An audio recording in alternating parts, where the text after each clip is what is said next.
We're first grade. Rawson Elementary School. You're listening to the podcast. Those were first graders at Rawson Elementary School, if you didn't catch it.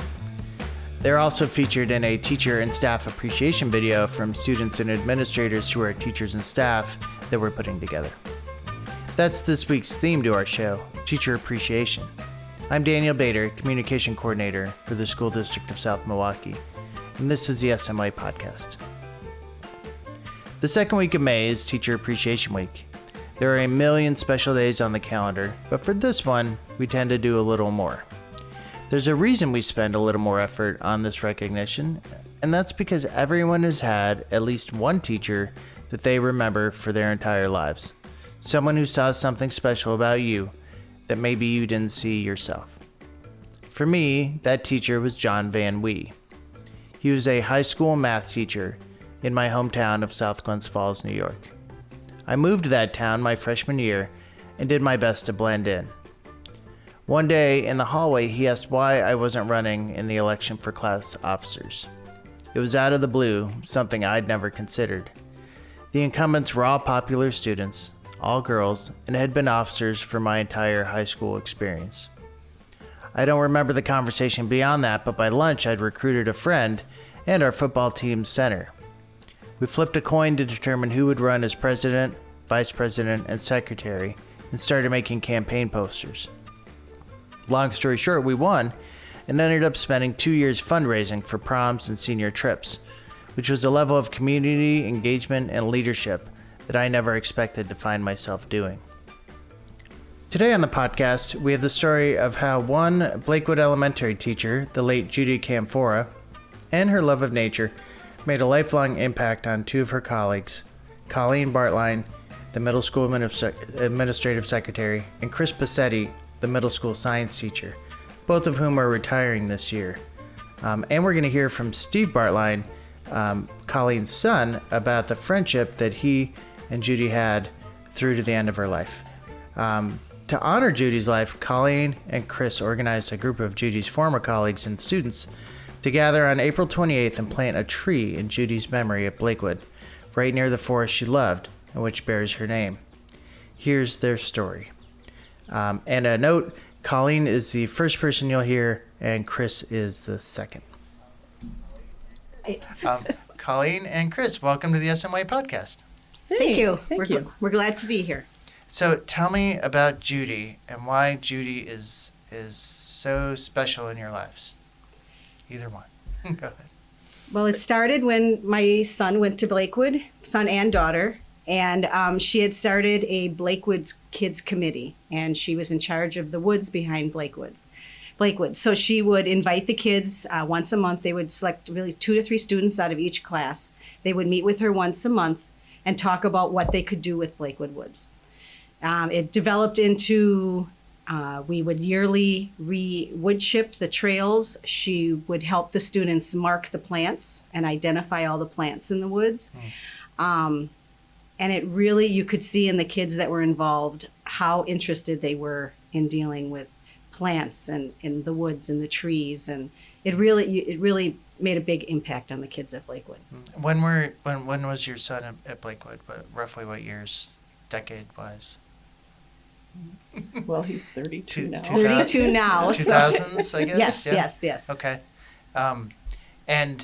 So kind of in the environmental movement, right? Still at this time when we're talking about being good shepherds of the land. It sounds like she was kind of a pioneer. Oh, very much so. Yeah. Very much so. Ahead of her time. Yeah. And we have such a nature deficit in kids nowadays. And I could always tell when students came to me at the middle school who had Judy Canfora. Really? You know, they knew things that a lot of other kids didn't know, and they had an appreciation for wild things that is just so refreshing. Mm-hmm. So kind of tell me more about her. What was she like? She was very energetic. She knew all of her kids so well in her classroom. She was a great person to be around. She was full of knowledge. when it came to nature. My son in kindergarten, she would bring her 5th graders down to be reading buddies. And I remember my son coming home in kindergarten telling me that he was going to be president of her fan club. She had a fan club? She had then had a fan club, so he was Yeah. going to be president of her fan club because she loved the woods, and he loved nature, and he loved the woods. Sure. So it started in kindergarten, and that's what was so exciting. They got to follow all the way through all the years with her. Yeah. And yeah. her enthusiasm. She was always enthusiastic, and you never knew what she was going to be up No. to.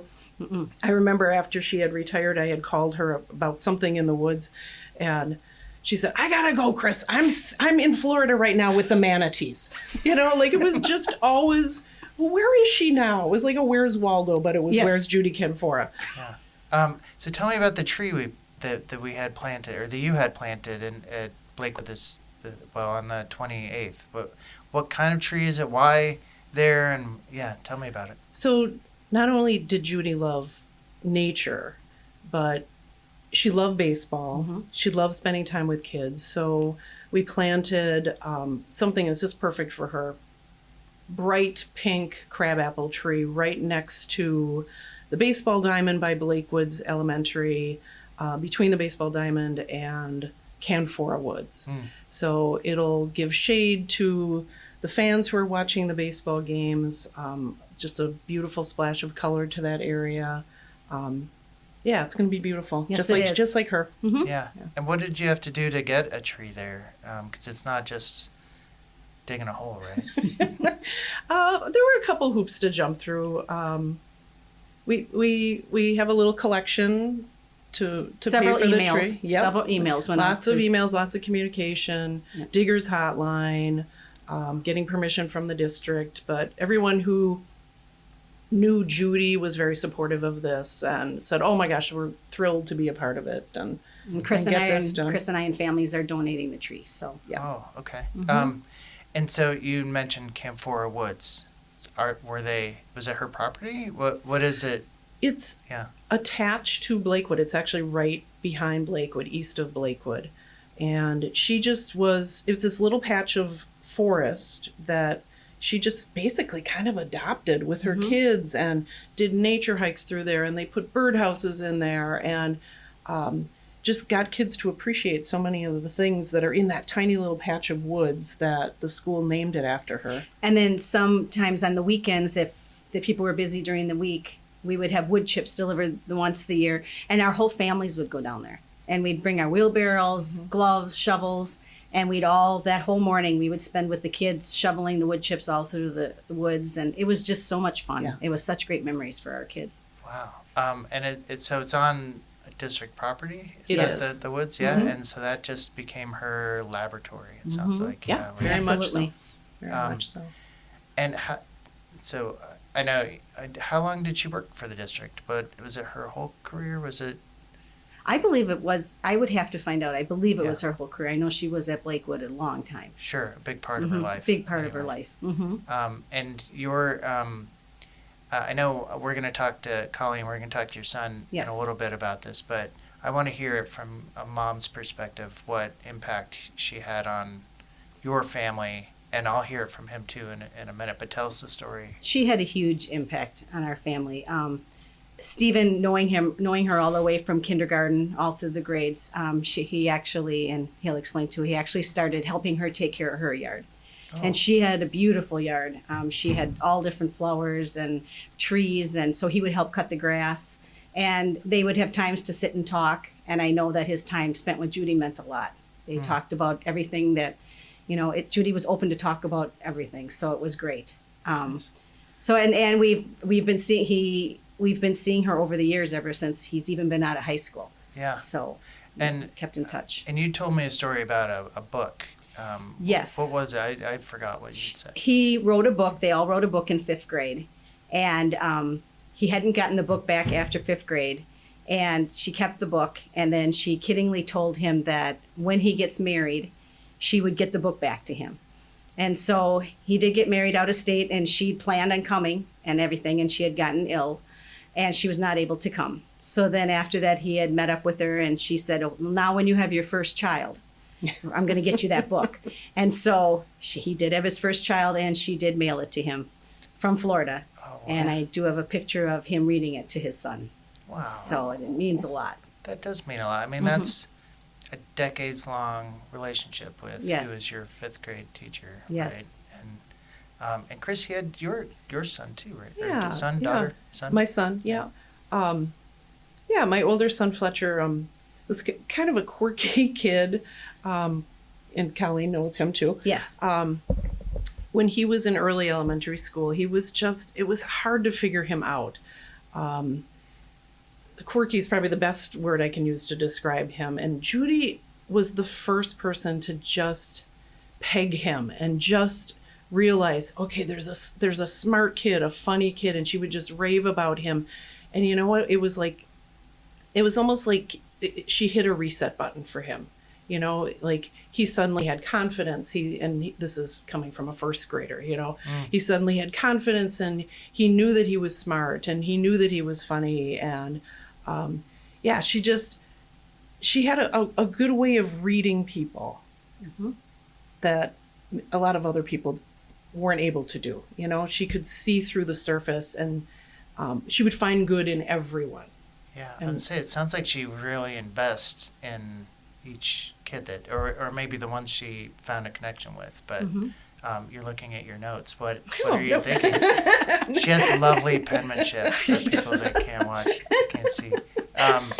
Yeah, I mean, it just that's a rare thing, you know, to have that. Well, I don't know if it's a rare thing. I know that it's rare to hear, maybe just to hear those stories, but that's the power of a teacher, right? Is to have a connection with our students. Absolutely. Yeah. Mm-hmm. And so, as colleagues, Colleen, you worked in the office. Yes. When she taught there, and Chris, what was your interaction with her? How did you know her I knew professionally? Judy, having my son, and then when I found out about her love of nature, we connected with Canfora Woods. We connected with some of the projects that she was doing. I was over at her house. She had an amazing native plant garden. So we would bounce things off of each other all the time when it came to nature things. Even just walking, we'd go for a walk together in the woods, and it was almost like a contest. Okay, who's going to be able to spot the most, you know, native edible plants? And she's just a wealth of knowledge, and I enjoyed picking her brain, and I think she enjoyed picking mine too. And just a joy to spend time with. Nice. Yeah, we talk a little bit about our very first episode of the podcast was about these professional learning communities we're developing, trying to build relationships like that. But that's an example of a real working relationship where it sounds like maybe you both lifted each other up in your work. Oh, for sure. Yeah. And so any other thoughts about Judy before I talk to Stephen about her? No, I think you'll be able to fill you in some other good points too. We're just thrilled to be able to do this for her and her family, and it'll be a great reminder. I live near Blakewood. It'll be wonderful to see that tree.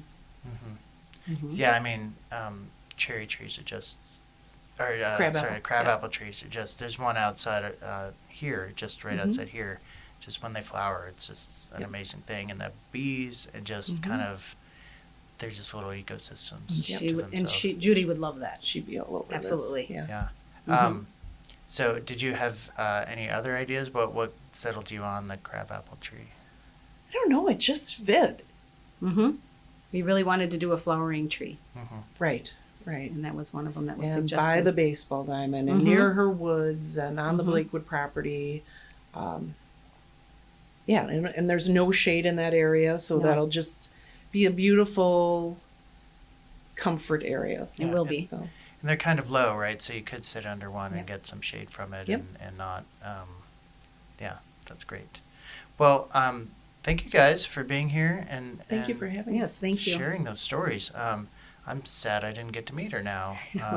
You would have really liked her. So let's hear next from Steve Bartlein, Colleen's son, about his relationship with Judy Canfora. Steve is a former special education teacher and now a phys ed teacher and assistant baseball coach at UW Whitewater.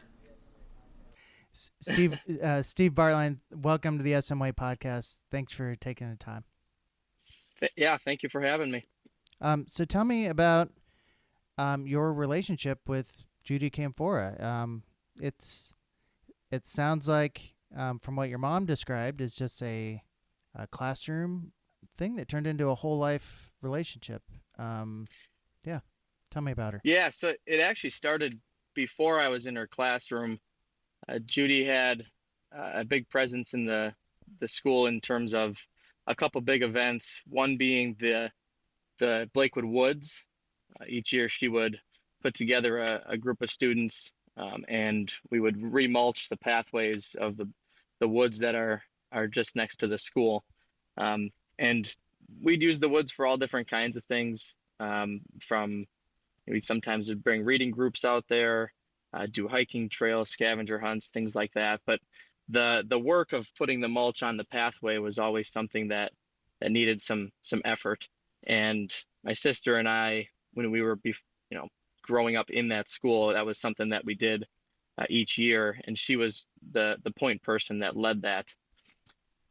Through the years, getting to know her doing that, it became kind of a standing, not joke, but standing comment that, gosh, I can't wait to have you as a teacher, and as the years went on, it became the joke that myself and another student, Jordan.To, so we were the members of the Judy Canfora fan club.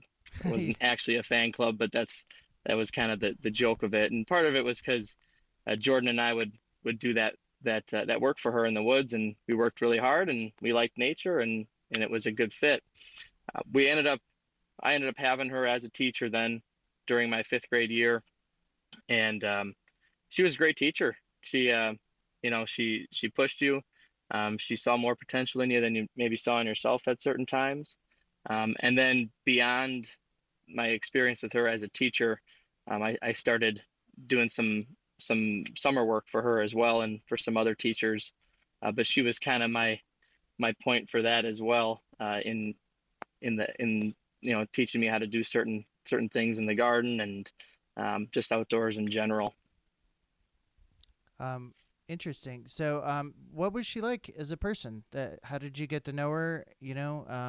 And yeah, just what was she like? Yeah, I think the educational term would be a warm demander.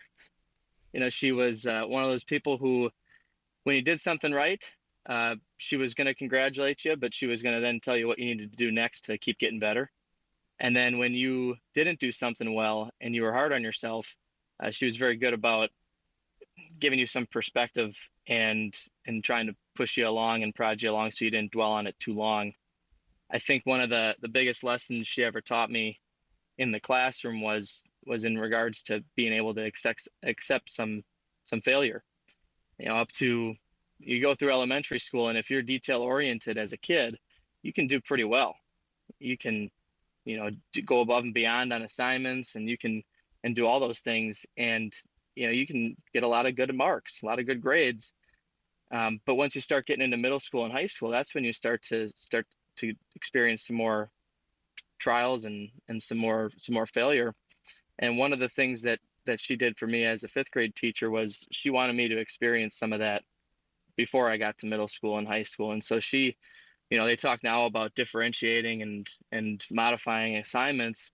She was doing that across the board for not just me, but a lot of our students, to try to push us so that we would encounter some failure, and then she could coach us through it.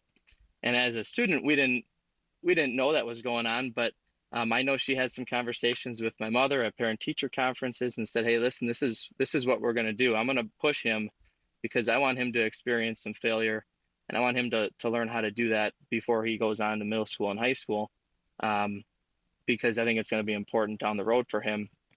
And so that was something that she went out of her way to do, and that was something that I remember as being a big impact, because her class wasn't easy. And there would be things that I think, oh gosh, I could do this really well. And she'd pick apart that assignment like it was nothing. And that kind of feedback and that kind of, I guess accountability to the task was really impactful for me. And so tell me about the book. What's the story with the book? Yeah. So one of the assignments we would do in her class was we would we would make a book, and she would get these blank copies of books. They'd have a hardcover and pages, and it was one of our projects that we would write the story and then put the story into the book, fit it with illustrations and everything. And it was a story that I put together. I think it was on deforestation, and so go figure, there's a nature theme. And I put together this book, and I put together some really nice illustrations in it. And when she got done looking over and grading it, she said, "Hey, I'd really like to put this book in for a book contest." And she filled out the paperwork to submit it.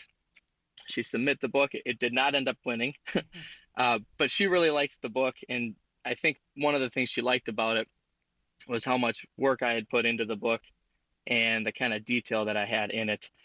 I'll be honest, the illustrations were probably better than the storyline as I look back on it. Okay. But it was definitely a book that I put a lot of effort into. And I remember when I was doing the story planning, it was not like she accepted my first storyline. I think I put in the first rough copy, and it came back with all kinds of edits, and I put a second one in and a third one in.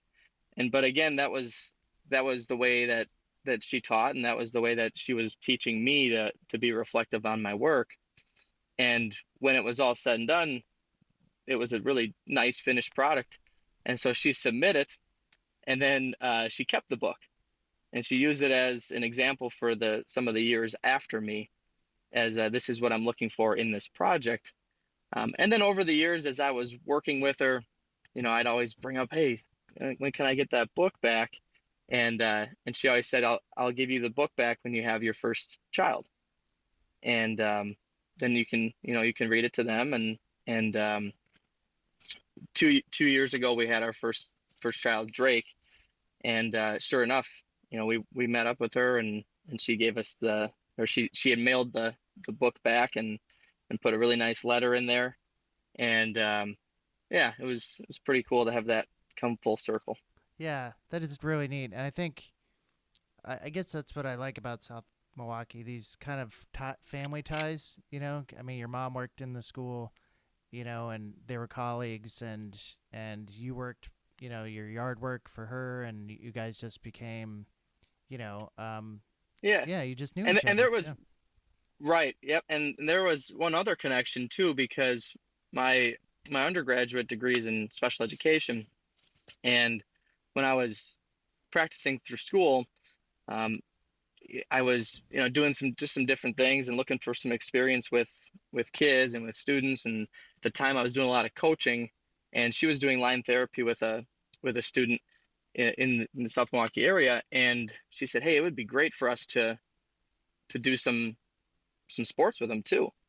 And so it started one summer. I practiced some baseball with them, and we branched that into some other sports, and then we branched it into other things like some of his academics and some life skills and some all kinds of things. And that relationship was case managed by Judy, but I became an employee of hers in a different capacity outside of the nature yard work capacity. We became colleagues, and that was really where I think our relationship grew the most, because we were working together, and she was able to teach me a lot of things and a lot of strategies that I was then able to use once I got into the field as well.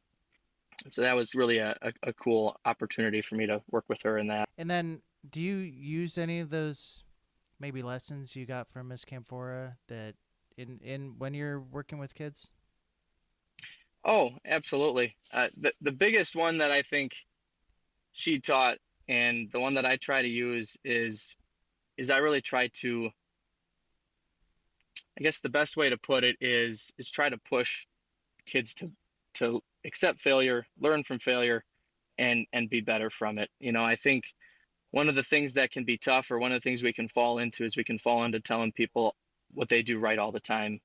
And there's a benefit to that. I think growing people's confidence and explaining to them what they're doing right and celebrating successes is important. but there's so much you can learn from accepting some failure and learning from it, and trying things that are hard, knowing that what, I'm going to put a lot of effort in this and I might not get a great result the first time, but doing the work is important. And that was, I think, the biggest thing I ever learned from her is just do the work. I didn't care if one summer she'd pull up with 50 bags of mulch, and there's no way I was going to let her carry more bags of mulch out of the PT Cruiser than me. That's great. And there's she'd roll up sometimes with 200 bulbs, and I guess that as a sidebar, that's the best story I think we ever had. And she loved this story. There was one summer she got 200 bulbs, and she wanted to plant the bulbs into her yard so that in the springtime they would grow up through the grass, and then the area around her deck would be a bunch of flowers, and we could cut it and just mulch it up and it would be fine. But for a couple days or a week, you'd have this really pretty yard. And so we go through and we're planting. She's digging the little holes and I'm placing the bulbs. And we do this for, gosh, probably over an hour. And we get towards the end, and at this point where she's digging the holes, I'm relatively close, and she sees how I'm putting the bulbs in the ground. And she goes, "Steve, have you been putting the bulbs in the ground like that the whole time?" I was like, "Yeah." And I thought that was how you put the bulb into the ground. I guess if you look at a bulb when you plant it, it looks like the roots looks like what's going to come out of the ground, but you should actually put that part down. Right. I had ended up planting about 189 bulbs upside down. Did you go back and fix them, or what no, happened? no, we had already, covered them. And so after she got done laughing for about 10 minutes, we said, okay, let's plant the rest of them upside down too. And what ends up happening, and this was she taught me on this experience, was eventually a bulb will turn itself around. So when you plant the bulb upside down, it's not going to come up the next year, but within 2 to 3 years, it'll come up. And kind of to give you an idea of Judy and her perspective, she could have had me go back and undo every bulb, and that way we get it the next year. But instead, she laughed it off, and she said, "Hey, listen, this is great. I'm going to have bulbs coming up through my yard for the next 10 to 15 years. Yeah. What a metaphor. And sure enough, oh gosh, and sure enough, every year, about 2 years after we planted them, each year she'd have a few bulbs that would come up, and sure enough, that's what ended up happening. And I think that's a great example of her and how she went about life and went about educating. Was hey, let's take this. Oh, it wasn't a perfect plant, it wasn't a perfect product, but let's just spin it and make the best of it. And that's exactly what we did with those bulbs. And it was a pretty funny story and good metaphor to go off of. Yeah, that is great. And you could have had a miserable afternoon, right? She could have been upset. She could, it could have been just a negative interaction or a bad day. And instead it turned into the story you guys shared, the rest of her life.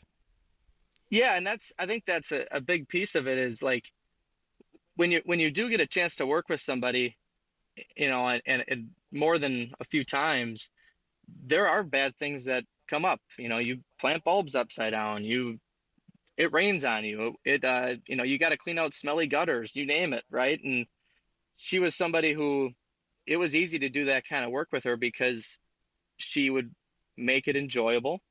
And, she just found the best in those experiences, and she found the best in those opportunities, and you learned from them.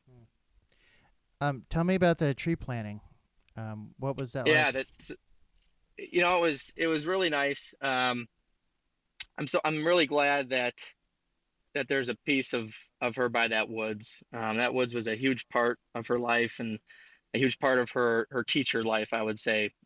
She took a lot of pride in that, and I think to put a tree right next to the woods is something that will be there for a long time. And I think that's exactly what she would have liked, to have a piece of her by that woods, and a big chunk of her life was there. A lot of students were impacted by her, and a tree's a great metaphor for that. And I believe it's a tree that's going to flower each spring, and um, that's exactly what she should be remembered like. Yeah. Maybe you should sneak back and bury some bulbs upside down somewhere around there. Right? Plant some bulbs around the tree. Is that what you Yeah, said? Yeah. upside down. Yeah. Yeah. See what happens. That's true. That might be a good task. Yeah. Well, Steve, thank you for taking this time to talk about your teacher and that experience you've had with her. It's just a great story, and it just kind of says what we appreciate about teachers, and that's why we're doing this podcast this week, just teacher appreciation. And so thank you.